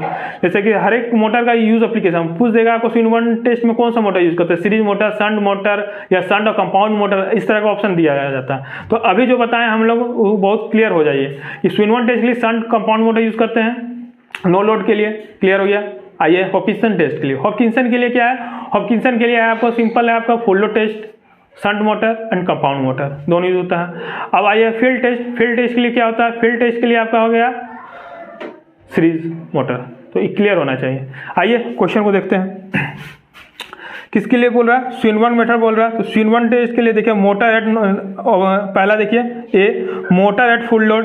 अभी बताया ना मोटर एट फुल लोड किसके लिए यूज करते हैं, मोटर एट फुल लोड किसके लिए होता है, अभी बताया ना, हिट रन टेस्ट बोल दीजिए, उसी को हम लोग हॉपकिंसन टेस्ट भी बोलते हैं। तो फुल लोड जहां आ जाएगा तो हॉपकिंसन टेस्ट के लिए यूज होता है। तो ऑप्शन ए तो नहीं होगा। ऑप्शन बी देखिए जनरेटर, क्या कि स्विनबर्न टेस्ट के लिए आपको जनरेटर एट फुल लोड, ये भी नहीं होगा, जनरेटर फुल लोड होगा ही नहीं। Generator at not load, not load लिख दिया, नॉट लोड भी नहीं होगा, नो लोड होना चाहिए। Motor at no load, motor use करिए ना कि जनरेटर यूज करते हैं। ऑप्शन डी देखिए motor at no load at rated speed and rated voltage. Rated speed rated voltage पे यूज करते हैं कब, जब नो लोड कंडीशन होता है, तब हम लोग स्विनबर्न टेस्ट की यूज करते हैं। तो ऑप्शन इसका डी हो जाएगा। अभी इसके बारे में बताएं बहुत अच्छा सा, तीनों चीज के बारे में बताएं, बहुत क्लियर रहिएगा, इससे क्वेश्चन आता ही है। क्वेश्चन नंबर 21 देखते हैं, वहां देखिए आपको दिख रहा है क्वेश्चन नंबर 21। क्वेश्चन नंबर 21 है The brushes of DC machine should be physically placed।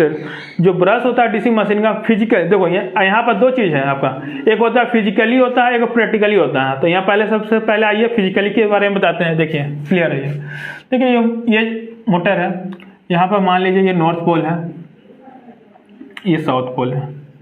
तो फिजिकली के लिए याद रखिए, यहाँ फिजिकली के लिए होता है इंटरपोलर एक्सिस।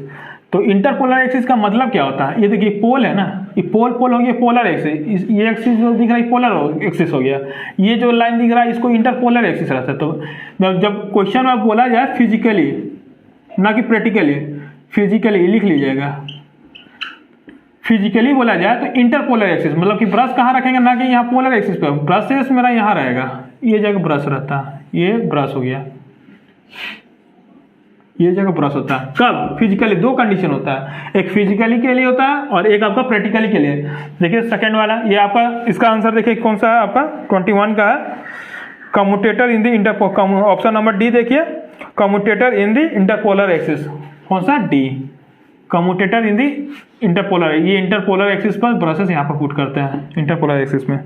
अगर यही प्रैक्टिकली रहता, यहाँ फिजिकली था, यहाँ प्रैक्टिकली दे देते हैं। प्रैक्टिकली दो तरह का होता है, फिजिकली एंड प्रैक्टिकली। तो प्रैक्टिकल में हम लोग यहाँ यूज करते हैं, नॉर्थ पोल है, यहाँ ब्रश रहेगा, यहाँ ब्रश रहेगा, पोलर एक्सिस पर, पोलर एक्सिस पर, पोलर एक्सिस पर ब्रशेस रहता है प्रैक्टिकली में। तो दोनों क्लियर रहना चाहिए, कब क्वेश्चन पूछ सकता है। ऐसा नहीं कि प्रैक्टिकली जानेंगे, मतलब कि फिजिकली जानेंगे प्रैक्टिकली नहीं जानते। तो दोनों में बता दिया कि प्रैक्टिकली में कब कहाँ पर ब्रश रखते हैं और फिजिकली में ब्रशेस कहाँ यूज होता है। आइए नेक्स्ट क्वेश्चन को देखते हैं, क्वेश्चन नंबर 22। ये क्वेश्चन नंबर 22 दिख रहा होगा, इसको सॉल्व कीजिए, बहुत अच्छा क्वेश्चन है, इसको सॉल्व कीजिए।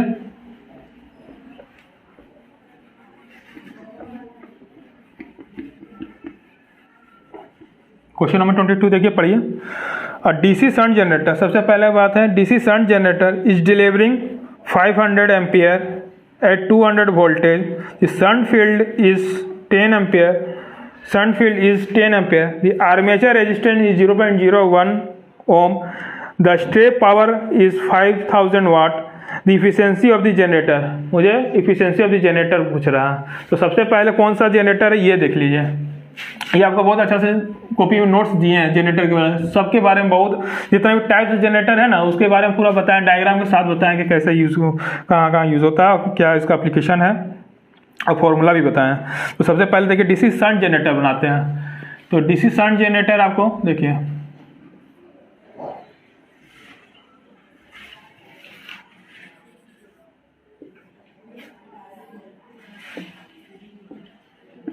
ये सप्लाई दिए,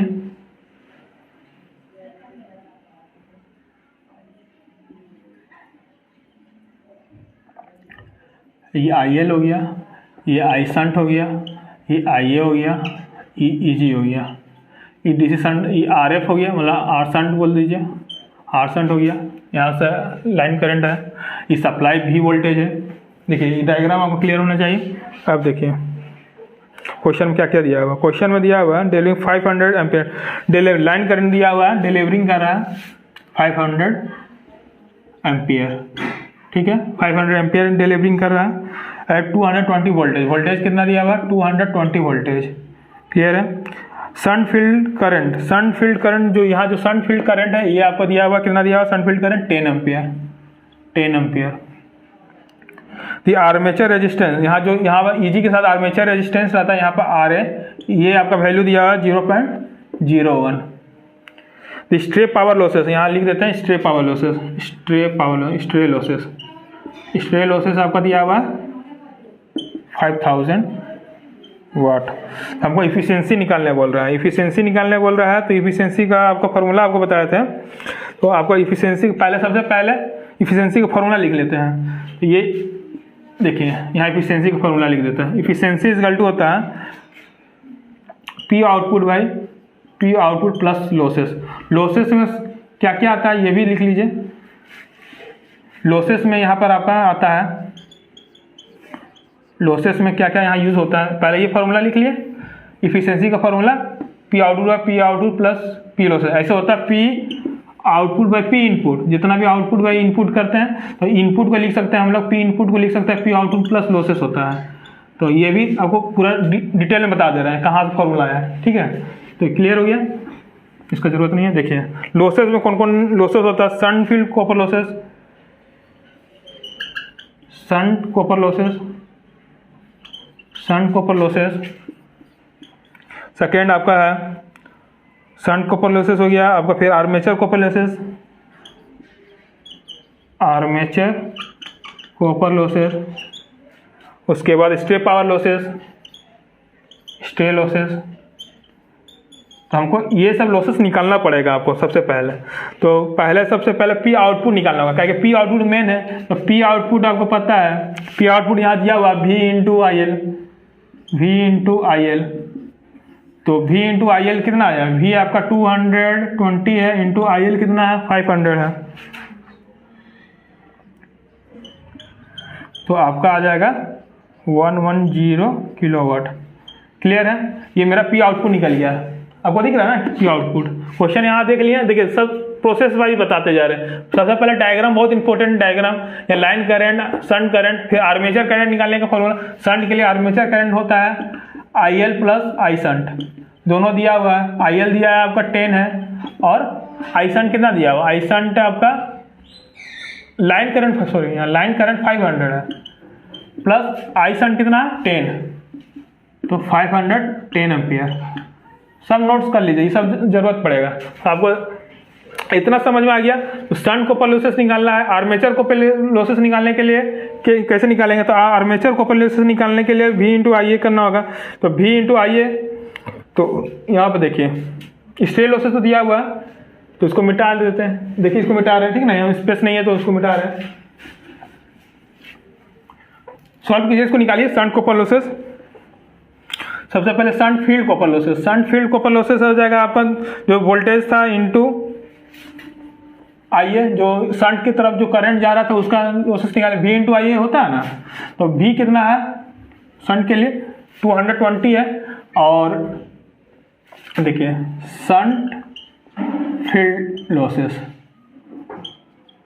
तो शंट फील्ड लॉसेस हो गया आपका V इंटू आई ए, जो अभी यहाँ बताते हैं, यहाँ पर जो मतलब V इंटू आई शंट, सॉरी शंट है ना, आई शंट, तो आई शंट कितना है, अब V कितना, V जो यहाँ दिख रहा था आपको, V यहाँ जो वोल्टेज दिख रहा था वही वोल्टेज यहाँ दिखेगा शंट में, तो 220 इंटू आई शंट 10 है, यहाँ से निकाल लीजिए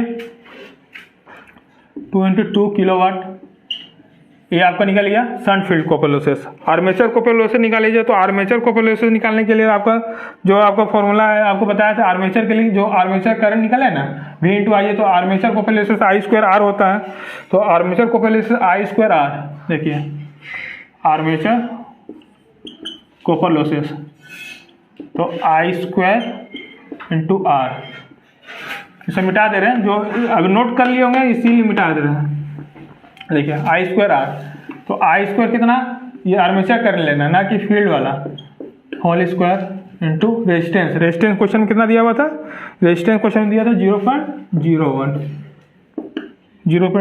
2.601 किलोवाट, क्लियर है। अब देखिए सब चीज़ निकल चुका है, बस यहाँ पुट कर देना, जो फॉर्मूला बताया वहाँ पुट करते हैं हम लोग।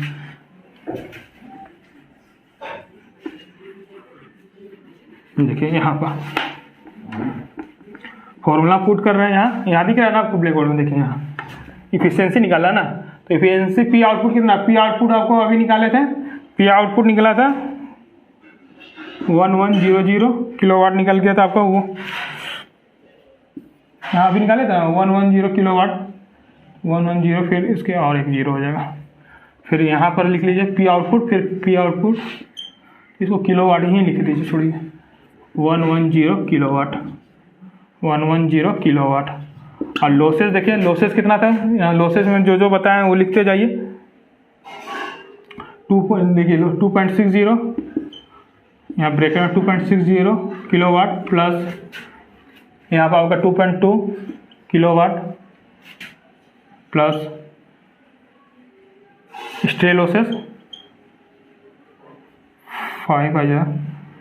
अब इसको यहाँ पर सॉल्व कीजिए, तो इसका सॉल्व कीजिएगा आप कैलसी से सॉल्व कीजिएगा तो आपका आता है 91.82%। तो सबसे बड़ा ये मेथड नहीं है कि कैसे निकाले हैं, बस वो प्रोसेस जानना चाहिए कि किस तरह का सॉल्व करते हैं। यहाँ से आपको क्वेश्चन नहीं दिख रहा है, जैसे क्वेश्चन दिया हुआ है, क्वेश्चन में सबसे पहले फिगर बनाइए, सब फिगर शंट जनरेटर का फिगर बनाए, शंट जनरेटर जो जो वैल्यू दिया उसको सॉल्व कीजिए। उसके बाद आपको प्रोसेस देखिए कि फॉर्मूला एफिशिएंसी क्या होता है, formula efficiency P output P input, तो इनपुट नहीं दिया हुआ तो P output plus losses, losses निकालना होगा तो सारे का निकालना होगा। जो यहाँ शंट बनाया था, शंट के लिए, आर्मेचर के लिए और लॉसेस स्ट्रे लॉसेस के लिए, तीनों के लिए लॉसेस यहाँ निकाल लिया हम लोग, शंट और फील्ड और स्ट्रे लॉसेस, तीनों का लॉसेस निकल गया। एक्सक्यूज मी, जब लॉसेस निकल गया तो बस कोई ज़रूरत नहीं है आगे, बस इफिशिएंसी का फॉर्मूला पुट कीजिए और यहाँ सॉल्व कर दीजिए, तो इसका आंसर हो जाएगा 9.82। कौन सा है देखिए आपको क्वेश्चन में, इसका आंसर हो जाएगा ऑप्शन नंबर डी, इसका डी हो जाएगा। तो बस यहाँ पर क्वेश्चन को कैसे समराइज करना है ये समझिए, प्रोसेस जानिए कि किस तरह सॉल्व करना है, बस प्रोसेस आ गया तो फिर अपने आप क्वेश्चन बन जाएगा। चलिए नेक्स्ट क्वेश्चन को देखते हैं, क्वेश्चन नंबर 23। ये थोड़ा लेंदी था क्योंकि सारे निकालना था, आपका वैल्यू सबका निकालना था, shunt copper losses, field copper losses और आपका स्ट्रे लॉसेस दिया हुआ था, पी आउटपुट भी निकालना चाहिए तभी इसको सॉल्व होता है। चलिए नेक्स्ट क्वेश्चन को देखते हैं, क्वेश्चन नंबर 23 आपको दिख रहा होगा ब्लैक बोर्ड पर। आइए क्वेश्चन नंबर 23 देखते हैं। The MMF produce by interpole is proportional to, जो एमएमएफ होता है वो प्रोड्यूस किससे होता है, मतलब MMF produce by interpole proportional to, मतलब किससे प्रोपोर्शनल। पहले फॉर्मूला देख लीजिए एमएमएफ का, तो एमएमएफ के बारे में देखिए यहाँ पर, तो एमएमएफ क्या होता है, एमएमएफ होता है एफ होता है एन इंटू आर्मेचर करंट। तो यहाँ देखिए एमएमएफ होता है वो आपका प्रोपोर्शनल टू किससे है, आर्मेचर करंट से। तो सबसे पहले फॉर्मूला आना चाहिए, जब फॉर्मूला ही नहीं आएगा तो फिर कैसे सॉल्व कीजिएगा। तो फॉर्मूला सबसे पहले इसको देख लीजिए, एमएमएफ का होता है एन आई ए, तो आई ए क्या है, आर्मेचर करंट है। तो यहाँ ऑप्शन में देखिए कौन सा है, पहला है फील्ड करंट, नहीं होगा, आर्मेचर करंट, अभी जो आर्मेचर करंट आया तो ऑप्शन नंबर बी हो गया, तो आगे देखना ही नहीं है, ऑप्शन नंबर बी, क्वेश्चन 23 का ऑप्शन नंबर बी। आइए नेक्स्ट क्वेश्चन नंबर 24 देखते हैं। क्वेश्चन नंबर 24 दिया है 20 kVA है, ऑटो ट्रांसफार्मर का 20 kVA है, 2000 वोल्टेज बाई 200 वोल्टेज है, 2 winding transformer when used as auto transformer with a constant voltage source at 2000 voltage, capable handling क्या होगा, मतलब इसका केवीए निकालना, ऑटो ट्रांसफार्मर का केवीए निकालना है। तो सबसे पहले केवीए निकालना रहता है ऑटो ट्रांसफार्मर का, तो फॉर्मूला देख लीजिए सबसे पहले ऑटो ट्रांसफार्मर। तो यहाँ केवीए 2 वाइंडिंग इंटू ए माइनस 1, ए ऑटो ए माइनस 1 ऑटो का, तो ये फॉर्मूला होता है। तो ये इंपॉर्टेंट है, ये वाला जो लिखे है ना यहाँ पे a auto by a auto minus 1 जो होता है ना, यहाँ इंपॉर्टेंट है। तो यहाँ पर देखिए 2 तरह का होता है, एक होता है एडिटिव पोलैरिटी, दूसरा होता है सब्ट्रैक्टिव पोलैरिटी। यहाँ क्वेश्चन में कुछ भी नहीं बोला गया कि एडिटिव है कि सब्ट्रैक्टिव है, तो दोनों चेक करके देखना होगा कौन सा सही आ रहा है। तो एडिटिव के लिए क्या होता है ना, जो वोल्टेज देखिए यहाँ ए है, प्राइमरी में 2000 है, देखिए ए ऑटो हो जाएगा। पहले इसका देख रहे हैं, एडिटिव का देख रहे हैं, क्वेश्चन इसमें दिख नहीं रहा, देखिए एडिटिव का। तो एडिटिव में आपका प्राइमरी में आपका 2000 है और फिर 20 है। तो पोलैरिटी अगर इसको देखा जाए सेकेंडरी में तो 2000 और प्लस 200, तो 2000 प्लस 200 डिवाइडेड बाई 2000, तो आपका आ जाएगा 2200 बाई 2000, ठीक है, 0 0 0 0 कैंसिल, तो आपका आया 11/10, ए आया, ए का वैल्यू।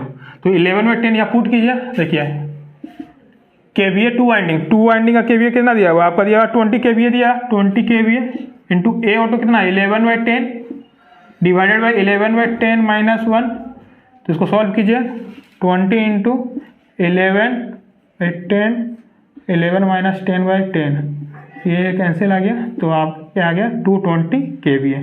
देखिए ये ऑप्शन में दिया हुआ है, जब हम लोग एडिटिव पोलैरिटी इसको पहला कौन सा यूज़ कर रहे थे, एडिटिव के लिए, एडिटिविटी पोलैरिटी।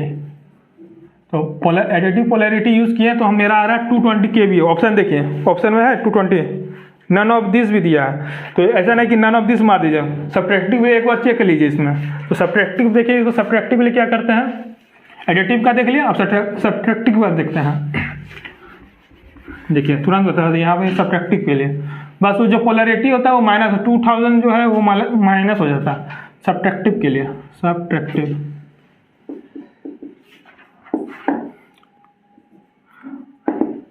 सब्ट्रैक्टिव में कितना दिया हुआ आपका 2000 दिया हुआ, 2000 और 2000 में क्या 200, जैसे कि यहाँ पोलैरिटी जो यहाँ पर बनाए हुए थे इस तरह का,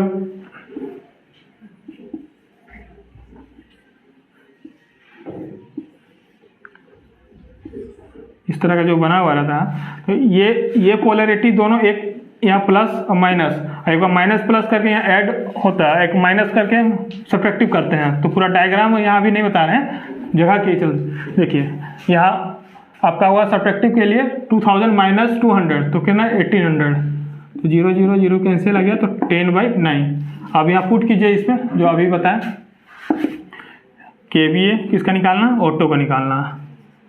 तो कितना केवीए 2 वाइंडिंग का कितना दिया हुआ क्वेश्चन में, देखिए क्वेश्चन में आपको दिया हुआ केवीए 2 वाइंडिंग का 20 इंटू ए ऑटो कितना आया, ए आया आपका वैल्यू कितना 10/9 divided by 10/9 minus 1, 20 into 10/9, 10 minus 9/9, 9 cancel, तो 20 इंटू 10, तो 200 kVA। देखिए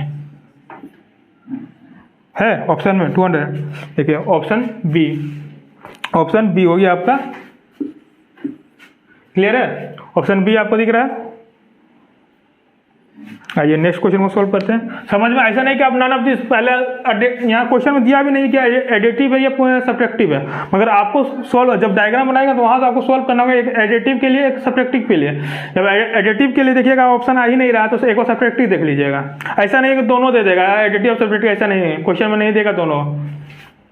आइए नेक्स्ट क्वेश्चन सॉल्व करते हैं, question number 25। Question number 25 clear हो गया ना। ये अभी ऑटो ट्रांसफर का क्वेश्चन है इस तरह का, आपको डाउट नहीं होना चाहिए। जहाँ डाउट है कमेंट कीजिए, कोई भी जहाँ पोर्शन आपको डाउट लग रहा है तो कमेंट, इसको हम फिर एक्सप्लेन करेंगे बहुत अच्छे से। ऐसा नहीं कि हम छोड़ देंगे, बस आपको कमेंट कीजिए, आप रिस्पॉन्स करते रहिए कि हाँ इस जगह डाउट हो रहा है सर, तो आप इसको एक्सप्लेन कर दीजिए। आइए नेक्स्ट क्वेश्चन को देखते हैं। क्वेश्चन नंबर 25, क्वेश्चन नंबर 25 है power transformer are design such that maximum efficiency है। देखिए अभी जस्ट इससे पहले आपको कॉन्सेप्ट देखिए, क्वेश्चन भी आ गया, आपको पहले भी बताया था डिस्ट्रीब्यूशन ट्रांसफार्मर पावर ट्रांसफार्मर में बताया, अभी जस्ट अभी इससे पहले बताया था कि फुल लोड के लिए होता है आपका, देखिए कौन सा आंसर हो जाएगा। देखिए 100 होता है ना, 100% और 50% है, तो 50% क्या हो गया, हाफ लोड हो गया, और 100% क्या हो गया, फुल लोड हो गया। जो हम लोग परसेंटेज में देख रहे थे, क्वेश्चन आया था इससे पहले कि डिस्ट्रीब्यूशन ट्रांसफार्मर में क्वेश्चन आया था ना आपका, इससे पहले डिस्ट्रीब्यूशन ट्रांसफार्मर के बारे में आया था क्वेश्चन, क्या आया था कि 50% परसेंटेज में था। अब पावर ट्रांसफार्मर क्या बोले थे, पावर ट्रांसफार्मर 100% बोले थे, तो ये क्या है 100%, ये फुल लोड है, फुल लोड के अप्रोच कर रहा है, फुल लोड। और ये 50% क्या है, हाफ लोड। तो ये क्लियर होना चाहिए। तो देखिए यहाँ क्वेश्चन क्या पूछ रहा है, power transformer are design such that maximum efficiency occur at, कब अकर करता है पावर ट्रांसफार्मर, आपका half of the full load, near full load, 1/4 of the full load, 3/4 of full load. Option देख रहे हैं यहाँ पर, तो कौन सा अभी बताया ना, पावर ट्रांसफार्मर का कौन सा हो जाएगा, पावर ट्रांसफार्मर का हो जाएगा nearly full load, option B. अगर यह वही डिस्ट्रीब्यूशन ट्रांसफार्मर रहता है तो क्या होता है, half of the full load, कौन सा, ऑप्शन ए। तो दोनों क्लियर हो गया। देखिए परसेंटेज क्वेश्चन का क्या मॉडिफाई कर रहा है, देख रहे हैं ना भाई, एक परसेंटेज में पूछ रहा है और एक वही थ्योरेटिकल वैल्यू पूछ दे रहा है, तो आपको क्लियर होना चाहिए सब चीज। क्लियर है। क्वेश्चन नंबर 26 आपको दिख रहा होगा, क्वेश्चन नंबर 26 देखिए, क्वेश्चन नंबर 26 आपको दिख रहा होगा। क्वेश्चन नंबर 26 पूछ रहा है the temperature limit for class F insulation. सबसे पहला इंसुलेशन के बारे में देखिए, तो आपको यहाँ पर मेरा ये मोटिव नहीं है खाली क्लास एफ के बारे में बता दी, क्लास ए बी सी सब के बारे में जानिएगा कि अगर कोई भी क्वेश्चन है तो इससे भी नहीं छूटे। तो ऐसा नहीं कि हम इसको बता दिए क्लास एफ के लिए इतना आंसर होता है, तो ये मेरा मोटिव नहीं है कि आपको पूरा अच्छे से डिटेल के बारे में बताएं कि हाँ क्लास एफ का टेम्परेचर कितना होता है, क्लास ए का कितना होता है, सबके बारे में। तो देखिए पहले यहाँ पर लिख देते हैं, यहाँ क्लास लिख देते हैं और यहाँ टेम्परेचर लिख देते हैं। इस अगर नहीं पता तो यहाँ नोट कर लीजिएगा कॉपी में। इससे क्वेश्चन आप जब भी आएगा तो आप डाउट नहीं होगा कौन सा क्वेश्चन मतलब कि नहीं सॉल्व होगा। यहाँ पे एक जगह दे रहे हैं तो उसको आप लिख लीजिए। क्लास पहला देखिए, क्लास वाई, क्लास वाई के लिए होता है 90 डिग्री सेल्सियस। सेकंड देखिए क्लास ए, क्लास ए के लिए बस यहाँ 15 जोड़ते हैं 105 डिग्री सेंटीग्रेड। क्लास ई, क्लास ई के लिए यहाँ हो जाएगा आपका 15 जोड़िएगा तो 120 degree centigrade. Class B, class B के लिए हो जाएगा 130, यहाँ पर 130 degree centigrade. Class F, class F के लिए 155 डिग्री सेंटीग्रेड। छठा नंबर क्लास एच 180 डिग्री सेंटीग्रेड। और लास्ट क्लास सी, ये होता है ग्रेटर देन 180 डिग्री सेंटीग्रेड। अब कभी भी इस तरह क्वेश्चन आएगा आपका क्वेश्चन नहीं छूटेगा। तो आपको ये मोटिव नहीं था कि हम क्लास एफ के बारे में आपको बता दिए, क्लास एफ का होता है 155 डिग्री सेंटीग्रेड। बाकी अगर कोई भी अगर एग्जाम में आया क्लास ए के बारे में पूछ दिया, क्लास एच के बारे में पूछ दिया कि कितना टेम्परेचर होता है, तो इससे आप क्वेश्चन आप नहीं छूटेगा आपका। ये एक नहीं बताया आपको, पूरा जितना भी क्लास होता है उसके बारे में टेम्परेचर बताया कितना रेंज होता है। तो क्लास एफ के लिए कितना अभी यहाँ इस क्वेश्चन के लिए क्लास एफ का आपका है 155 डिग्री सेंटीग्रेड। कौन सा है देखिए यहाँ 155 डिग्री सेंटीग्रेड डी, डी है ना। अब देखिए 130 डिग्री सेंटीग्रेड ऑप्शन देखिए, ध्यान से देखिए ऑप्शन ए है ना 130 डिग्री सेंटीग्रेड किसका है, 130 डिग्री सेंटीग्रेड क्लास बी का है। क्लास बी 130 डिग्री कि सब इसी के लिए ऑप्शन हम बनाए कि आपको सबका डाउट क्लियर हो जाए। जैसे 120 डिग्री सेंटीग्रेड किसका होता है, 120 डिग्री देखिए यहाँ किसका है, क्लास ई है ना, क्लास ई का 120 डिग्री सेंटीग्रेड। और कौन सा 105 degree centigrade, 105 degree centigrade class ए। तो सबका क्लियर हो गया। अब आपका डाउट नहीं हुआ कौन सा क्लास में आता है। तो आपको सारे डिटेल वाइज पूरा अच्छा सॉल्यूशन बताएं कि आपको कोई भी डाउट नहीं हो। ऐसा नहीं कि क्लास ए के बारे में बता दिए, बाकी ऑप्शन भी देख के हाँ कि इस सब के बारे में भी जरूरी है, क्योंकि इससे भी क्वेश्चन पूछ सकता है। अगर इस बार आपका क्लास एफ के बारे में दिया है तो क्लास एच के बारे में पूछ सकता है। इसी के लिए मैंने आपको पूरा डिटेल सॉल्यूशन दिया कि हाँ इससे क्वेश्चन छूटे नहीं। तो उम्मीद करता हूँ आज का क्लास आपको अच्छा लगा होगा, और कमेंट कीजिएगा किस तरह आपको क्लास लग रहा है। मिलते हैं नेक्स्ट क्लास में। धन्यवाद।